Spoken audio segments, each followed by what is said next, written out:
不瞒苏监啊，我以前宅子更多，这些年兼职做暗探，已经赔了好几处了。哎呀，精神可嘉呀！来，苏某敬你。我也敬你。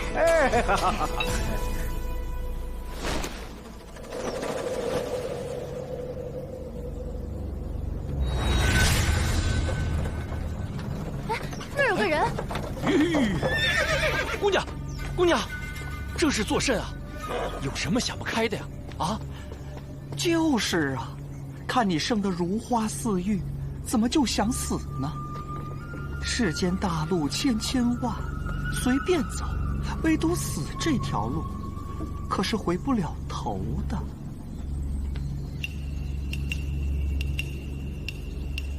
是个盲眼人，可惜了。姐姐，即便看不见，也不用寻短见。我的眼睛好，可为姐姐引路。我看他这儿还有把琵琶，也不知他是真会弹还是假会弹，可不能拉他入伙。她长得这么美，他若是来了，岂不是把我们的风头都压了下去？美虽美，终归不年轻，眼又盲，班主才不会喜欢她呢。就你聪明。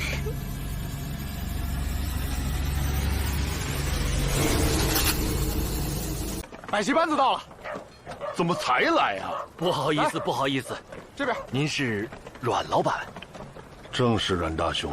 哎呀，在下玄火班班主赛孟尝，这不，昨夜在临高驿演了个通宵，故此才赶到。我们班子幻术、魁偶戏、喷火、歌舞乐器都可表演。现在又新加入了长安的花魁，单剑舞，所以太受欢迎了。花魁啊！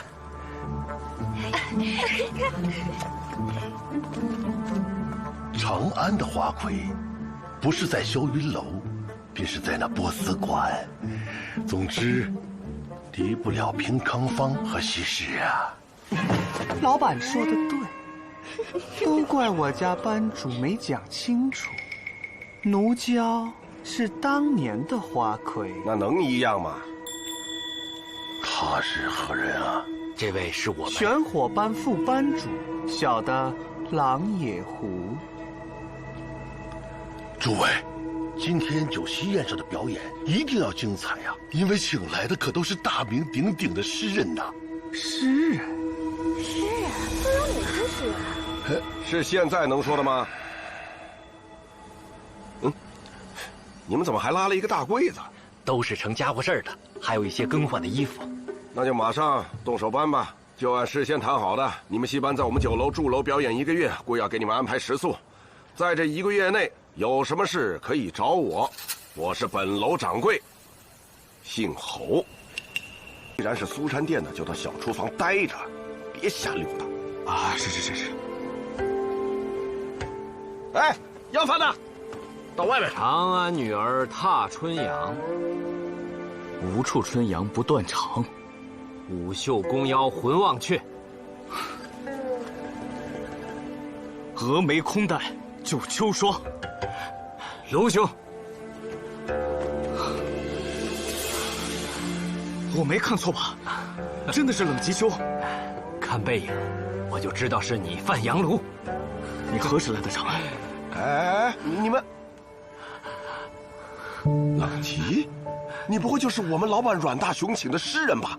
劳烦你通报一下，就说南州冷吉前来乞讨。冷先生，你可千万不能这么说。刚才是我有眼无珠，没把您给认出来。您怎么从后门进来了？我现在就去禀告老板。啊，陆兄，我刚进长安，就听说你是现任雍州司法参军，怎么也有闲暇来酒楼啊？龙兄，我的身份还请暂时保密。好，明白了。南州冷吉何在呀？王兄，冷兄，哎，冷兄，哎呦，高兄，哎呀，冷兄，今日相见，一定要痛饮一番呐！阮兄，哎，来，我给你们介绍一下啊，这位是卢无名啊，对，卢兄是我在南州时的故友，你们说巧不巧？竟然在长安重逢了。那正好，一起啊！一起一起。等一等，这恐怕不合适吧？怎么了，阮老板？莫不是今日的酒水没有备齐吧？今日之酒席是招待诗人而办，这……他就是个苏山店的伙计。落魄了，冷兄见笑了。那是现在，以前他也是一位诗人。诗人，冷兄说笑了吧？要说他曾是个看家护院的，我倒还勉强相信。诗人嘛，冷兄确实高抬我了。诗人的宴席，我就不参加了。哎，不行，阮大雄，我卢兄如何才能参加你辈的宴席啊？即便不会写诗，那至少也能熟读诗篇吧？看来你一定能熟读先贤的诗篇。那当然，不是我夸海口。我阮大雄不但会写诗，更善于背诗。从先秦至六朝，再到前隋到我大唐，就没有我不知道的诗人和篇章啊！哎，不知阮老板可读过曹子建的诗篇？这话问的，那鲍照和庾信的诗呢？那还用说吗？如此看来，阮老板肯定读过袁无有的诗和程自虚的大作吧？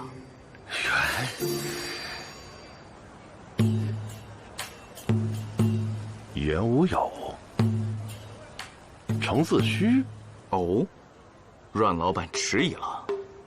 啊不，袁程二位诗人嘛，想必是魏晋，不对，魏晋诗人名多单字，无有自虚，南北朝的。对，就是南北朝的。你还考我？不过，这二人的诗歌可有些粗鄙呀。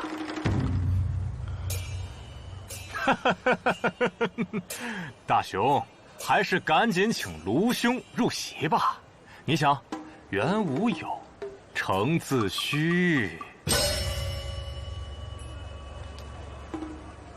哦，子虚乌有啊！抱歉，阮老板，口出戏言，只为博大家一笑。如果阮老板真的觉得我没有资格入席，那卢某绝不敢再打扰。啊，别，是我阮某粗鄙了。我若再不恭请卢兄入席，倒显得我没有诗人之雅量了。卢兄、冷兄、高兄、王兄，请。请啊，阮大雄，有所长进。走。哎，来，行，走。挺好的。那我再投点胭脂。奴娇姐姐，可否将面衣摘下，我来为你整理妆容？不必了，谢谢桑儿。我们萍水相逢，这几日一直劳烦你照顾。客气什么？能照顾昔日的花魁，也是桑儿的福分。哪有什么花魁啊？不过是班主为了招揽生意编的罢了。不可能，姐姐如此美艳，昔日定是花魁。过眼云烟，早就忘了。甭管当没当过花魁，你在阁楼那么多年，肯定见过很多达官贵人吧？还有风流才子什么的，比如诗人之类的。说到诗人，楼上倒是来了几位。阮家酒楼请我们来，就是为了给诗人唱曲儿。管他什么诗人，我只要英俊好看的。抱抱，你可真是喜欢男人呀！哟，哪有你小趴喜欢呀？这才几天呀，就跟班主搞上了。你瞎说！吵什么吵什么？赶快画！抱抱喜欢男人呀，我就是男人，虽不英俊，但是我有劲儿啊！滚一边去！今晚你不从我，从此以后我就让你吃苦头。看什么花？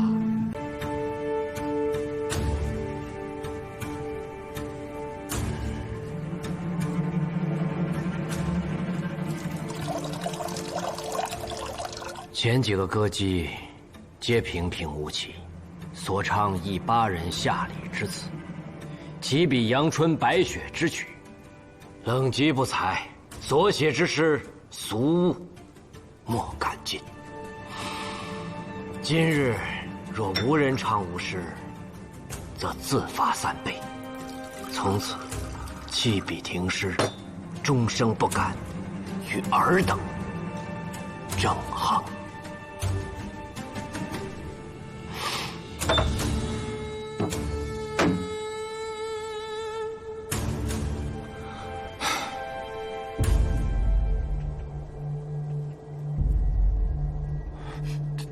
他这话什么意思啊？王兄，回席。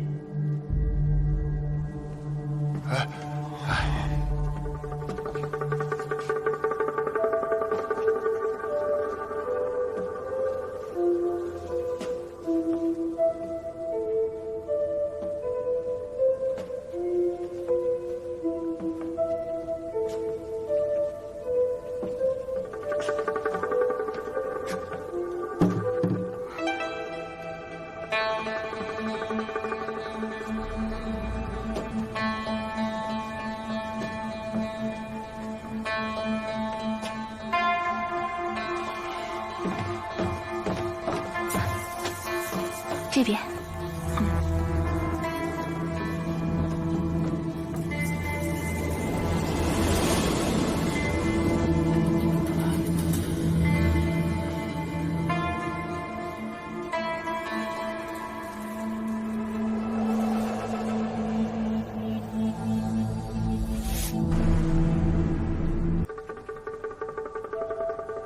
多谢。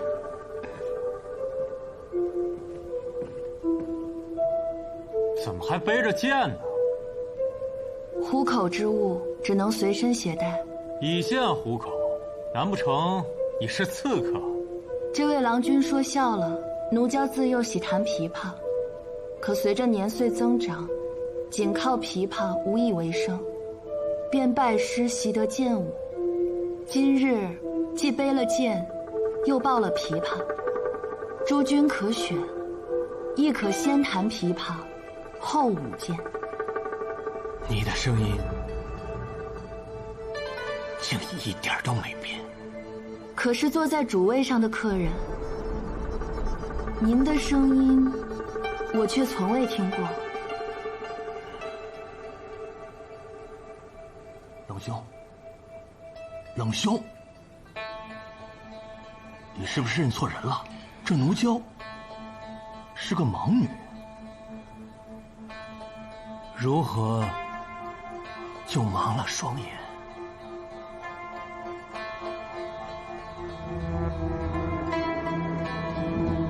你肯定是认错人了。那就先舞剑吧。剑舞也是我大唐瑰宝，会剑舞的女子不在少数，但像你这般的盲，倒是少见，倒是少见。刚才扶我的那位小姐，可否帮忙抱下琵琶？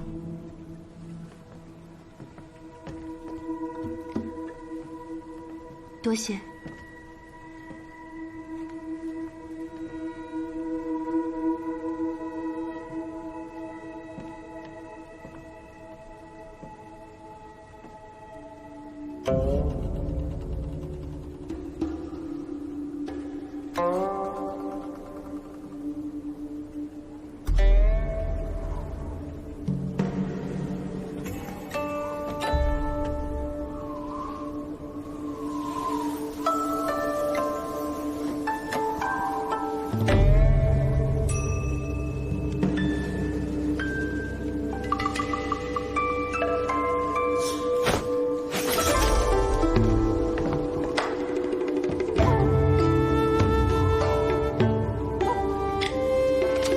奴娇眼盲，长剑所及，但愿不伤到诸位。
樱桃，我们苏山店的伙计樱桃小时候学过盘子舞，樱桃，你与之一起跳。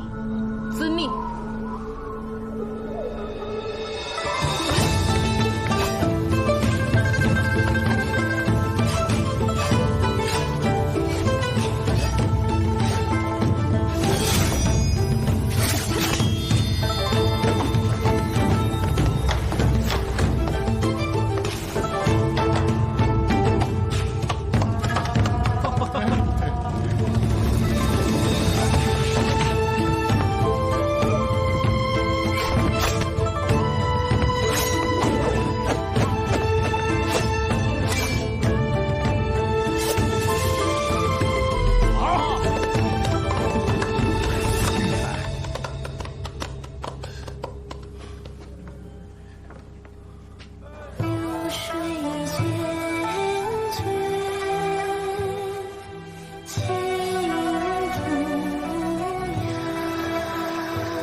正是冷兄的寒食行，笔触素雅，托物寄兴，哲思隐于情，恰如空谷幽兰。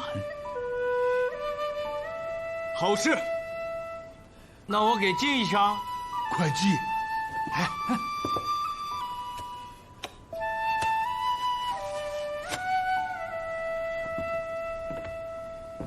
诗人冷集一首。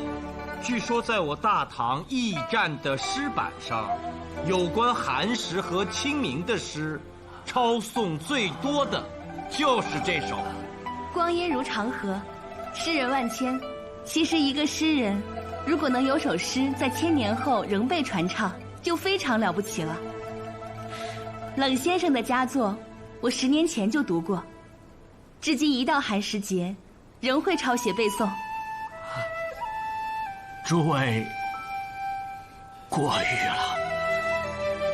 我阮大兄，何时才能写出这样的诗句呀？唉，瞎嘀咕什么？哎，班主，班主！哎，快来，快来，快来，快来！还有歌姬没有啊？回主家，没有了。我们玄火班只有这5位歌姬。唱了右伯兄2首诗，今日赌诗，你赢了。冷兄，刚才确实有2位歌姬唱过我的诗，但是与这位姑娘相比，却是逊色太多。要我说，论胜负，不该看唱谁的诗多，而应该看班中花魁唱的是谁的诗。附议。此女子绝对是这百戏班子当中的花魁。冷兄，你胜了。高某人输得心服口服。我阮大兄也甘拜下风。哎，等等，你还能占上风吗？你也不看看这席间都是什么人。哎，我就说的对。娇奴。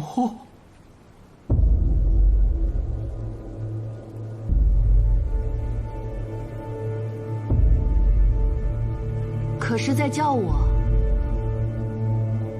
错了，我叫奴娇。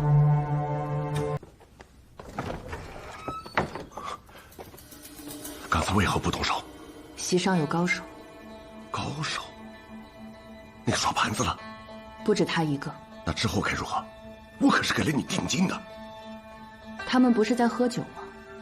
过不了多时，便个个会烂醉如泥。你只需告诉我，要杀之人在哪个房间。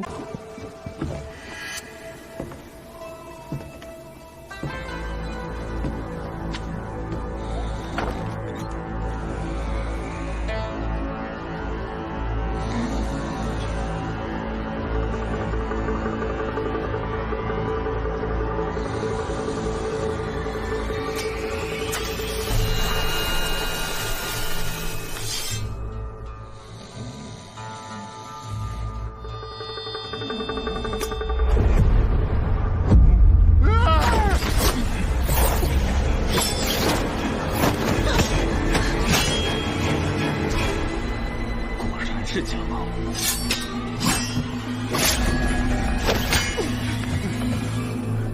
好剑法，看着是真刺客。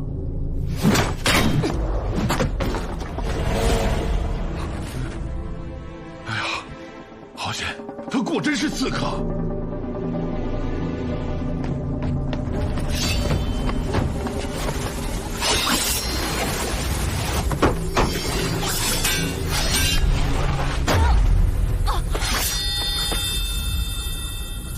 更名坐不改姓，在下卢无名，只因为名字起得不好，至今未能考取功名，只好屈居苏山殿，当一个伙计谋生。你这刺客武艺虽凑合，却赢不了一个伙计，算你不走运。你又是何人？苏山殿另一伙计，在长安谋生不易，怕被人欺负，就学了3招2式，也想过当刺客，奈何武艺太稀松，你连我都打不过，早点改行算了。任老板，交给你了。班主何在？出来答话。小的在。小的不敢欺瞒，此女子确实不是我们玄火班的人，是我们来的路上正好撞上她要上吊，便就……哎，我家班主心善，见他既会弹琵琶又会舞剑，就把他收留下来了。哎，是的，是的。带着佩剑上吊，是专门喜欢被勒死？恐怕上吊是守株待兔吧？应是提前得知玄火班要来这阮家酒楼，特意在那儿等你们呢。哦，哎，阮老板，这戏班子是谁请的呀？掌柜呀，姓侯的。姓侯的要害我！抓住他！站住！过来！放开我！放开我！过来！滚！想跑？那你是承认喽？就说要雇刺客，要宰了你这个不孝子，又怎样？你个开酒楼的，整天读诗、背诗、写诗，为了结交诗人，你不惜一掷千金，快把你爹的产业都给败没了，我看不惯。你爹死之前跟我说，他要值得辅佐，你就辅佐他；他要不值得，你可以取而代之。哎，他刚才这话怎么听着这么耳熟啊？好像哪位诗人写过。哎呀，你真是个诗痴！刚刚那句话没有出自任何诗篇，不是吗？是后汉三国刘玄德白帝城托孤时，对诸葛孔明所言。啊，对，想起来了。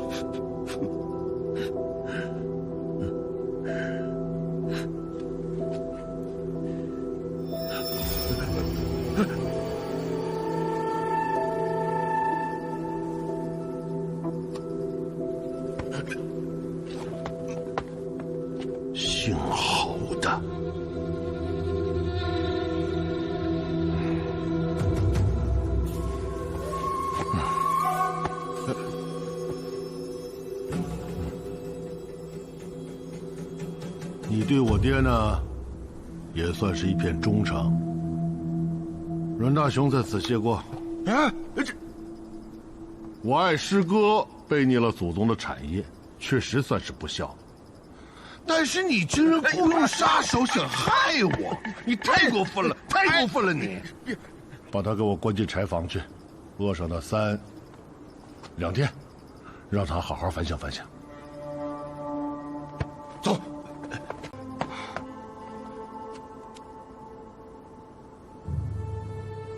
冷吉，愿代他受罚。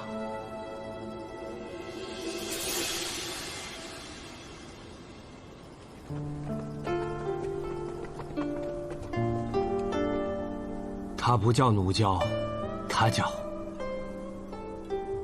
娇奴。我们在洛阳相识，那时我在神都谪居备考，却屡试不中，以致意气消沉，整天混迹在秦楼楚馆。同为天涯沦落人的我们，互下温暖，相伴，度过了人生中最为艰难的一段时光。后来，娇奴渐成头牌，每日应酬达官贵人。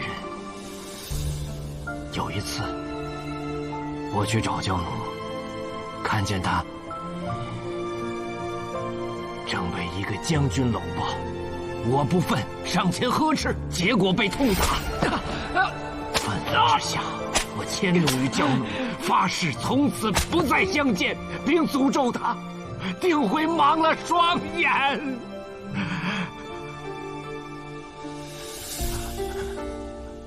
我好恶毒啊！如今想来，实属不该。他本歌姬，应酬客人，也是为了尽早赎身，与我永不分离。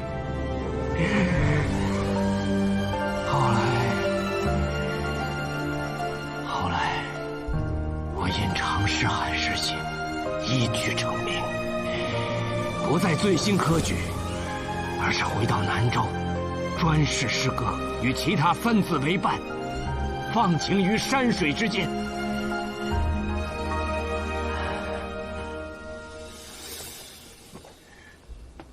但我的心中一直对你存有愧疚。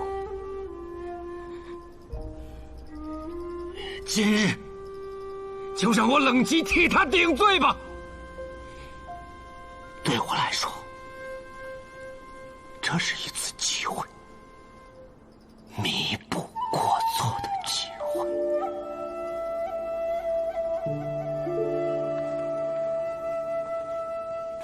奴娇，哦不，娇奴，你不想说说吗？顶罪一事可不是诗人冷吉愿意顶就能顶的。自与冷吉决裂，我心灰意冷。所谓花魁，红3年已是长久，之后便无人问起。我从洛阳到长安，又红了2年。再后来，我没有去鬼市的幽苑楼，也没有嫁作商人妇，而是去畅游天下。在嵩山，遇见一位饥寒的老翁，我给了他胡饼，他便成了传授我武艺的恩师。再后来，我以奴娇为名，成了一名刺客。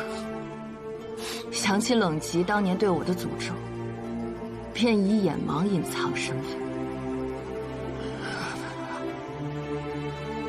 但我却从未杀过人。没杀过人？难道你也是骗取定金的刺客？不是，我看也不是。你的武艺没那么差，莫非下不了手？今日你原本是有机会的。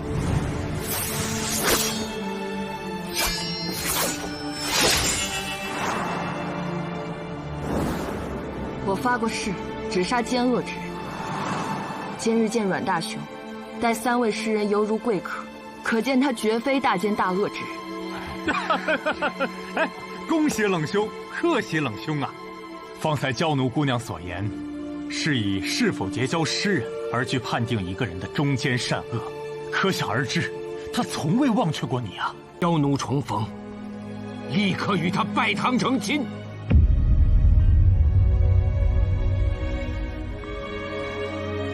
哎呀，这可是大喜事儿啊！哎，这样婚宴我阮家酒楼包了。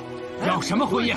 对，我二人这就对月拜堂。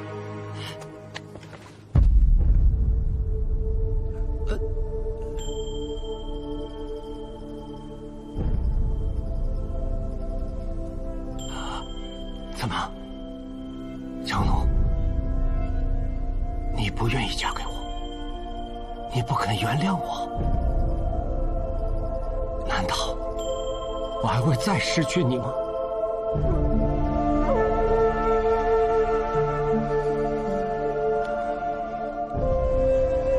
也罢，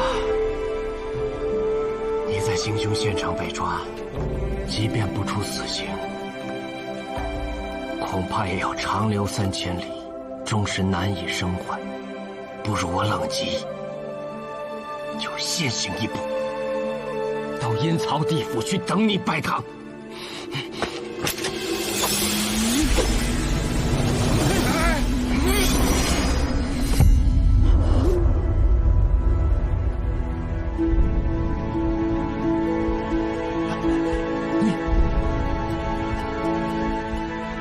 若能死在同一把剑下，来生也好相认。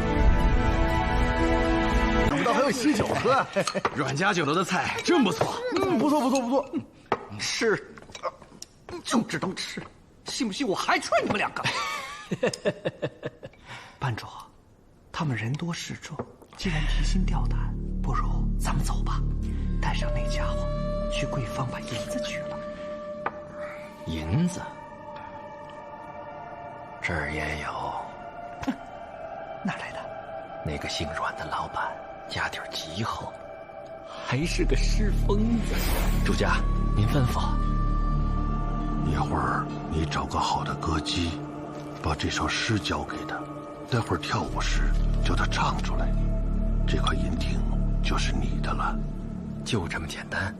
诗可不能错，一个字不能错。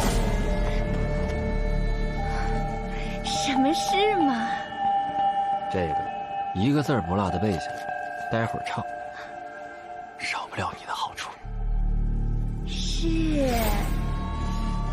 可他们当中有高手，尤其是那个姓卢的，怎么看也不像个伙计，对刑律还挺熟悉，搞不好还是个捕贼棍。哎，怕什么？他们不是要喝酒吗？方才我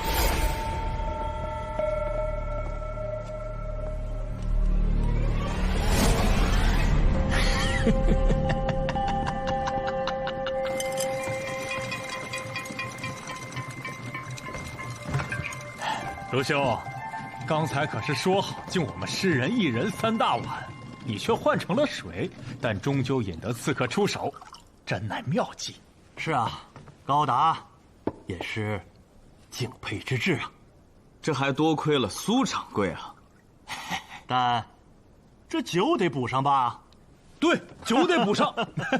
来，苏掌柜，二位贤兄说的对呀，冷兄与夫人已入洞房，我们再不把酒言欢，更待何时啊？不急，苏珊做好了，先吃，吃完了保证你们能喝更多的酒。苏珊好吃啊！二位姑娘有劳，一会儿一起喝上一碗。这个可是喜酒啊！多谢大诗人，这酒太香了，我一直闻着，早就馋得受不了了。大雄，我与你倒上。好，多谢王兄。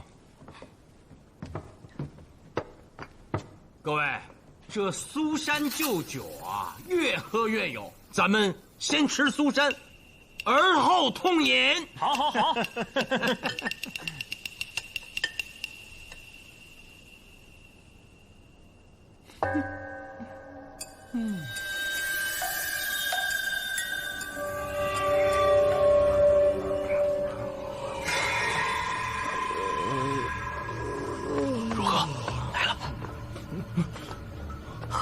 喝了，至少喝了3大碗，这会儿都欢死如猪了。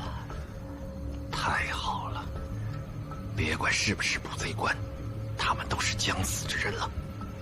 六郎、七郎，你们2个守在1楼，若有人下来，见一个杀一个。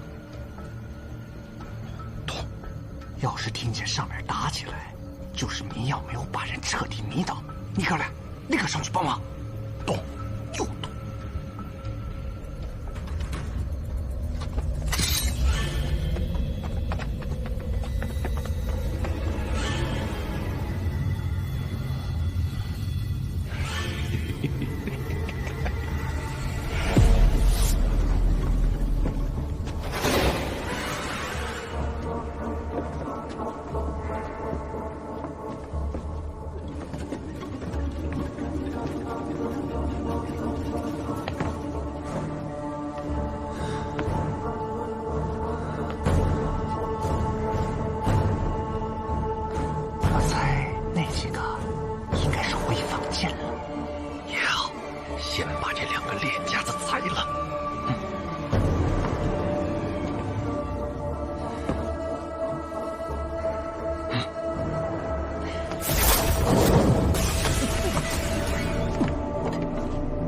你要干什么？你们持刀摸上楼来，却问我要干什么？你这个人有点意思啊！我们中计了，才知道，晚了。杀！赶紧抬了柜子跑啊！哎，走！哎呦，走！呀！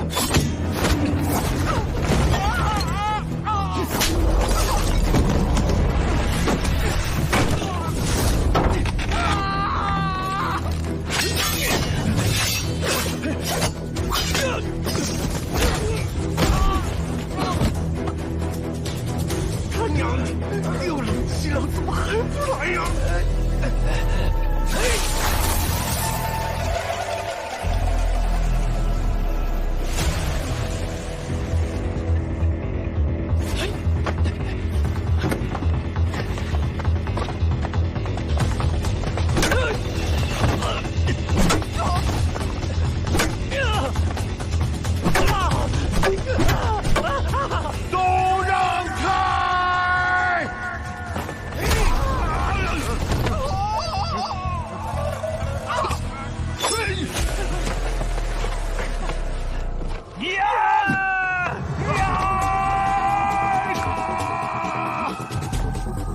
捂住口鼻！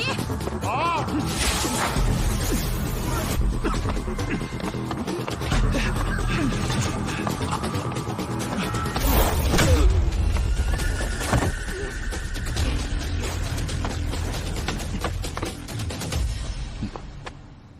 穷寇莫追。老板，玄火班那2个大汉抬着大柜子跑了。啊！他娘的，这2个王八蛋！别骂了，三孟尝，你的本名叫什么？我姓苟，苟孟尝。孟尝2个字可没瞎说啊。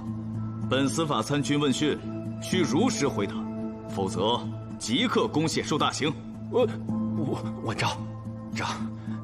苟孟尝，你根本就不是玄火班的班主吧？哎，我不是。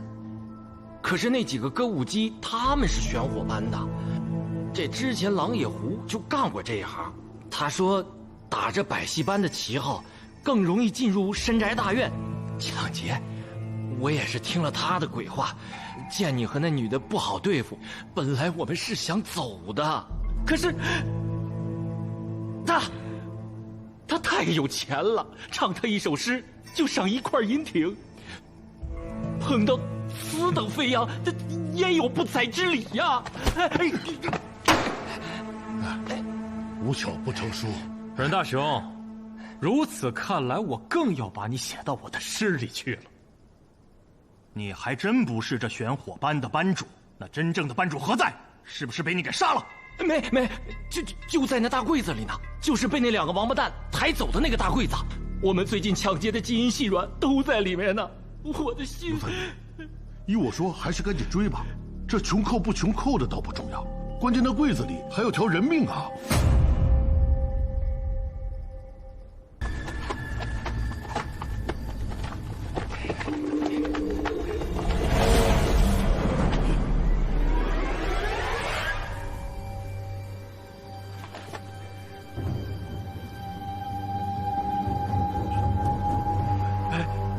二当家，你怎么才来啊？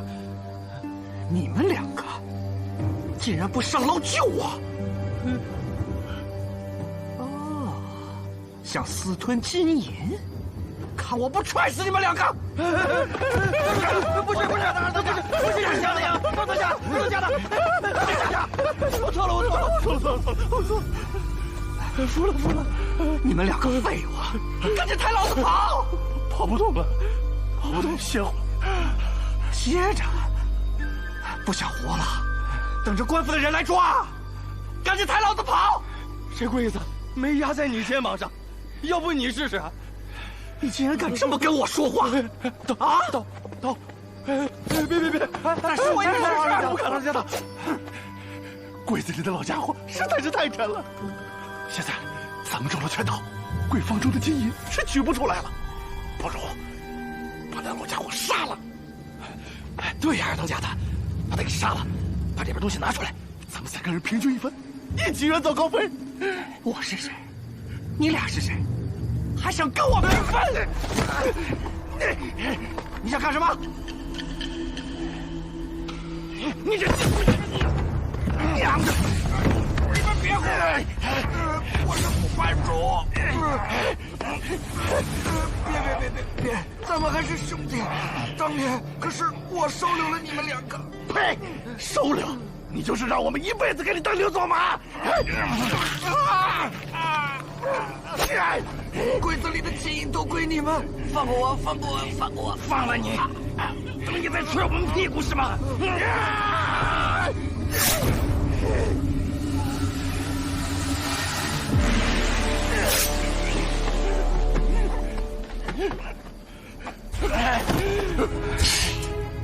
老七，把箱子打开。让我再歇会儿。你他娘的还敢顶嘴！为啥你不去开柜子？我又不是你亲兄弟，你怎么指唤我？嘿，你是傻子吧？这臭踹你屁股呢是吧？你也想踹我屁股？不踹你还留着你？7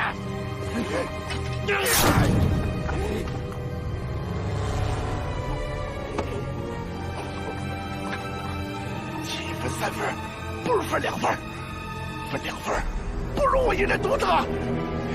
去死吧！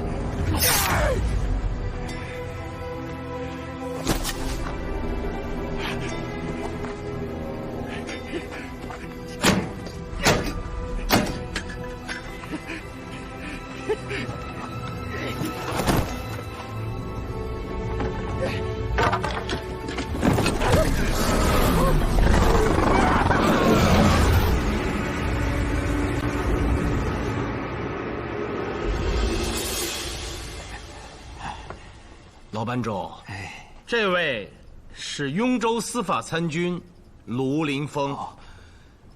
玄火班班主袁离拜见上官。这2位是诗人，那位是阮家酒楼的老板。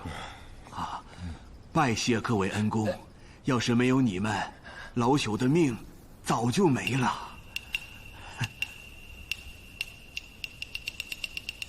半个月前，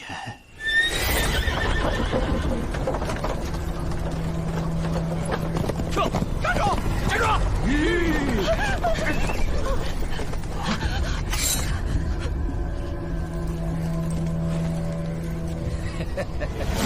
我骗这伙强盗说自己有很多银子存在柜坊里，只有我本人才能取出来，他们才没杀我，把我装到柜子里，每到深夜给点吃的，喂点水给我喝。此番带着玄火班进长安，就是为了胁迫我到贵坊去取银子。就是，他们还以老班主的性命做威胁，我们若是不听话，就要活埋了老班主。那个七郎还逼我与他相好，我看见他就恶心。我也是没有办法才委身于这个假班主的，我就是怕他们起了歹心，把老班主和姐妹们都残杀了呀。三儿，你没有什么要说的吗？姐妹们都说了。老班主逢凶化吉，值得恭喜。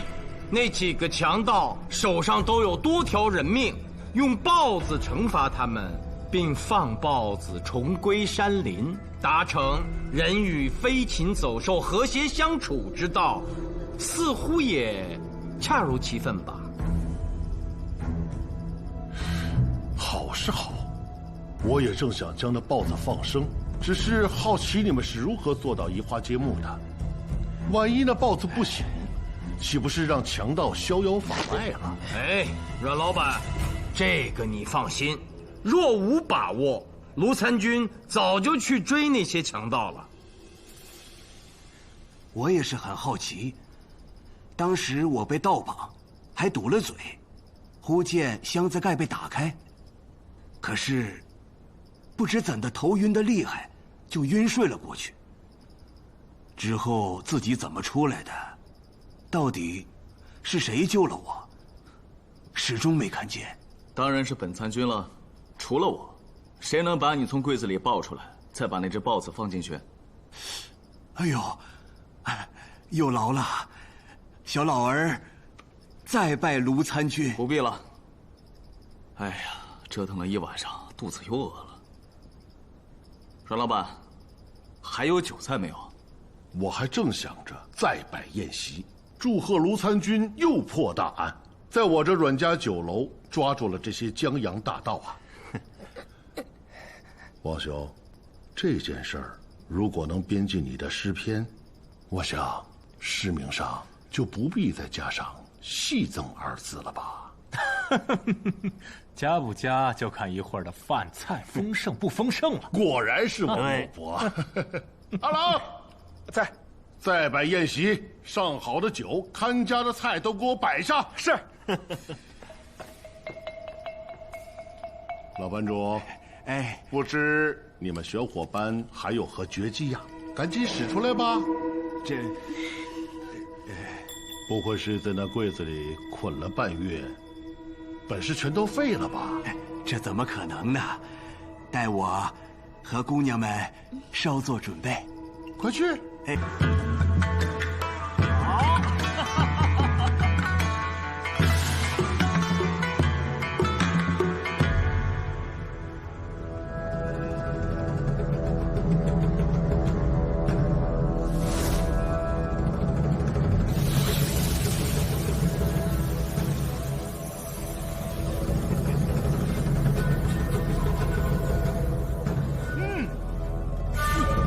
好。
魏英俊，还认得我呀？老朋友了，你为何要搅我的生意？呸！老贼，我没有你这样的朋友。罗凌风，这就是你们要抓的那个墨影幽燕。擒他！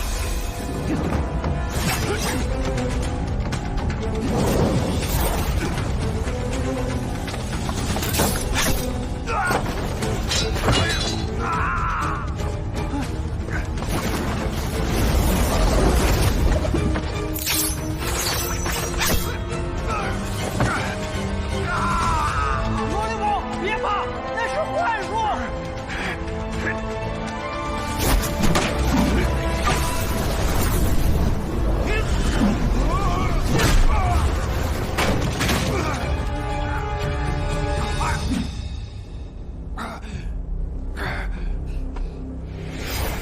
别光盯着洞房，还要眼观六路，耳听八方。明白。还有大爷。班主，班主，班主！抓刺客！刺客！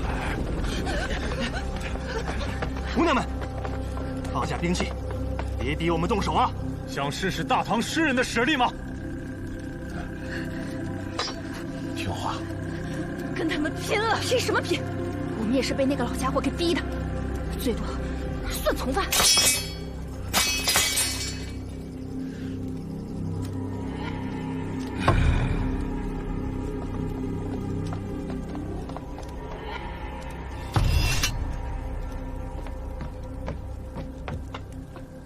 你们几个，过来把地上东西收了。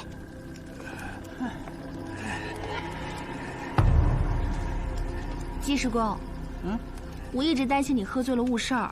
醉什么醉呀？苏明根本就不让我喝呀！忙活了半天了，我得犒劳我的酒虫子了。哎，张飞，有个重要的任务要交给你，不可喝酒。什么重要的事儿还耽误我喝酒？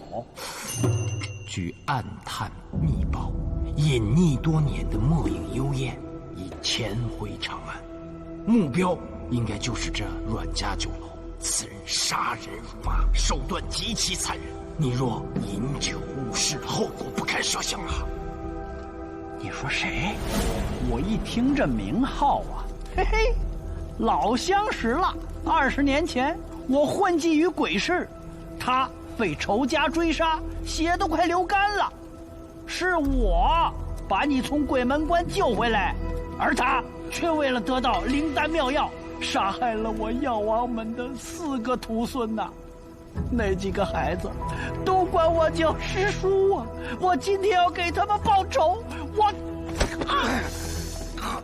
把剑给我！飞叔，杀个老贼，何须您亲自动手？我今天一定要吃他的肉，喝他的血！哎呀，老飞，行了，他罪行累累，需一一审问，务必还所有亡灵公道。墨影幽燕，你躲了20年，却敢给这百戏班子起名叫玄火班，玄，墨色也；幽燕，鬼火也。你这是在挑衅公谢呀！我问你，你既已隐匿20载，为何又出来犯案啊？命在血滴，身不由己啊！啊！你接到血滴令了？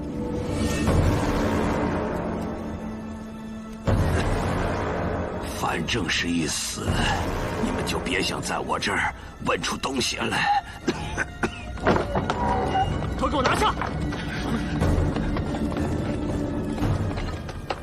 卢参军，我们来晚吧？来得正好，把院里的这几个，还有里面的狗孟尝，一并带回宫县。是。轻点儿，给他捆结实了，他可会幻术。是，苏先生，不对呀。刚才你说你是专门到这儿来等他们的，可不应该是我请你们到我这儿来做苏珊的吗？给我搞糊涂了呀！有些事儿糊涂一点好。好，对。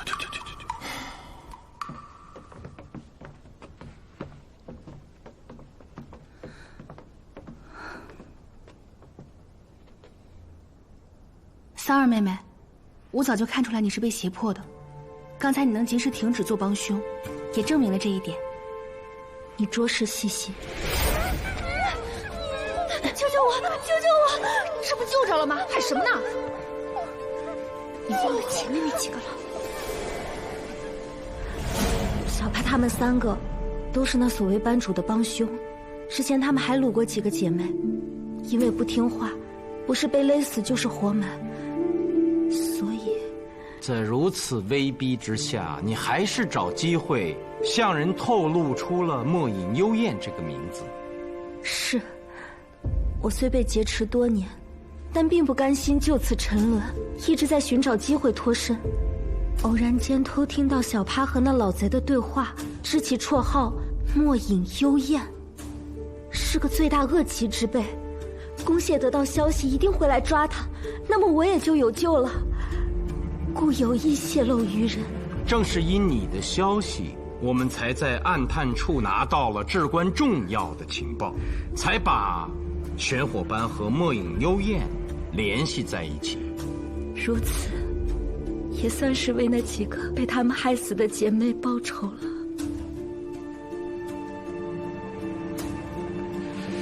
你在奴籍？是。你有功于雍州府，作为奖励，雍州司法参军公谢会想办法为你取消奴籍。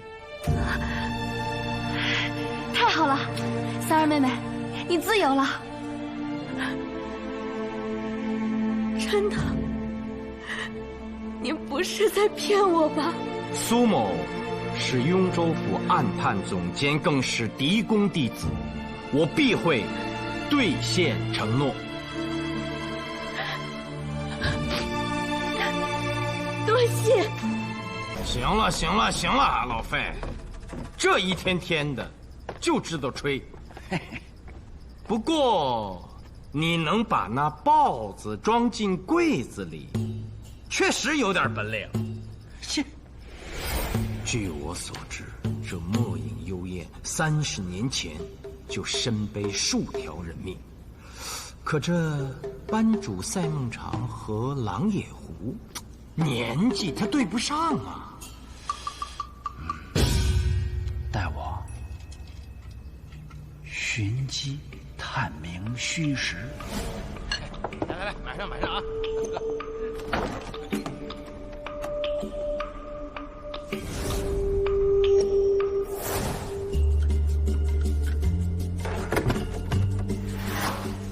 我也20年没见那老贼了，所以乍一相见，我也不敢立即确认。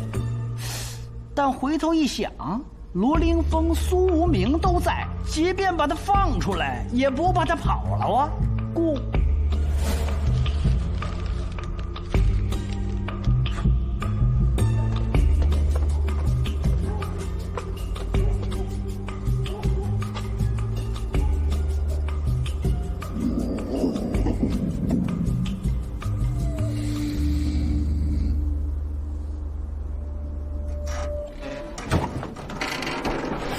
能把人给迷晕，还能把豹子熏醒之后让他受你驱使，真乃神仙也。昔日我在南州治头风病，在云顶治哑奴，他们也这么叫我啊。你们是冷极的朋友，就不必如此客套了。哎，冷极人呢？让他出来陪我喝酒啊！我1天没吃肉，1天没喝酒了。冷极，哎呀，老神仙，老神仙，酒席呢可以再摆，但今日是冷吉兄大婚的日子，洞房花烛1克1000斤呢，就不要叫冷吉兄陪你喝酒了。我呢虽然不算什么诗人，但高兄、王兄2位可是鼎鼎大名的诗人，我们几人陪你饮酒可否啊？只要喝酒，谁陪都一样。罗凌风，我今天可立了大功，你是司法参军，你一会儿得多敬我2碗啊。苏无名啊，你这一天净差遣我了，你也得敬我几杯。都敬，还有我呢。樱桃，你职责在身，不不可擅离岗位。你派我那活儿，哎，喝酒会误事，还不赶紧帮我去看着？洞房早就熄了灯了，有什么好看的？等会儿。济世公，我陪樱桃一起小酌，服上。走。哎，你这，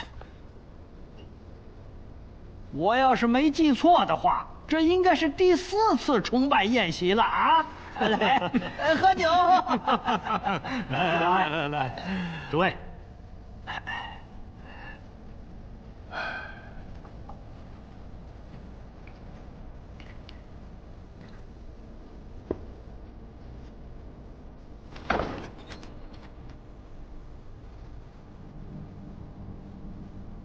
今晚这高悬于苍穹的明月，既是大唐的明月，更是诗人的明月。可惜，我阮大雄能帮雍州府捉贼，却不知如何写出更好的诗句。阮老板，坐。哎呀，一轮明月，居然让你这样一个汉子一下子忧伤起来，可见我长安处处皆有诗意，写出好诗句对你来说，早晚的事儿。过去很长一段时间，我认为诗意来自于诗本身，有最精美的语言就够了。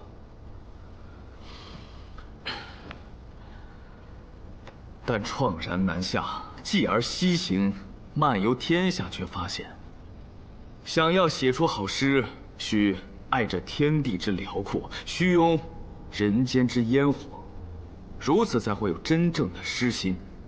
诗人当如此，英雄亦然。说得好啊！罗兄虽自谦说自己不是诗人，但却一语道出诗歌的精髓呀。英雄二字甚好。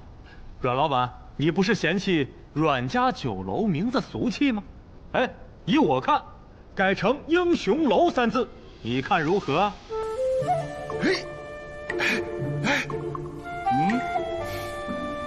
这个名字好啊！我愿替你题写“英雄楼”3个字。哎呀，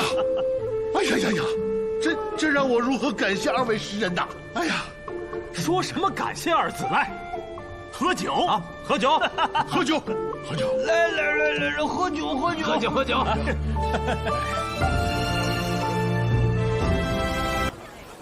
阿郎悄悄告诉我，姓侯的蠢蠢欲动，叫我当心一点。我便谎称去打猎，暗中跟踪，竟发现他在雇佣刺客，所雇的正是娇奴。你输了，快点，快！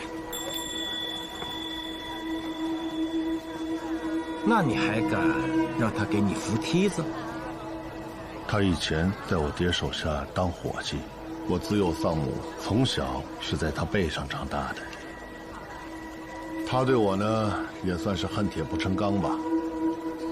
他要想杀我，何须雇佣刺客？他管我1日3餐，若下毒，我早死了。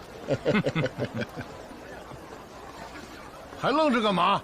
扶梯子啊！家子，100年家业，名字都换了。你嘟囔什么呢？我恨不得把梯子推倒，摔死你！来把梯子收。以前呢，这儿叫阮家酒楼，老板必须是我阮大雄。现在换成英雄楼了。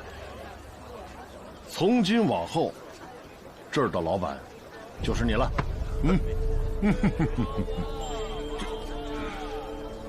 大雄，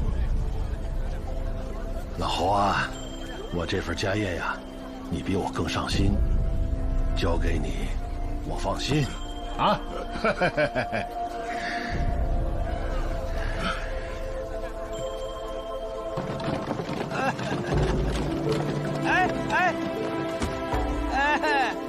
苏珊的钱谁给结一下啊？他是老板，他结。陈德雄，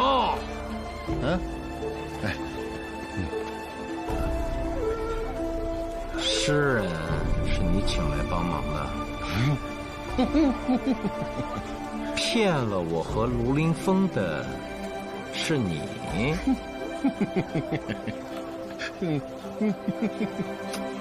不过这英雄二字，你阮大雄还真配得上。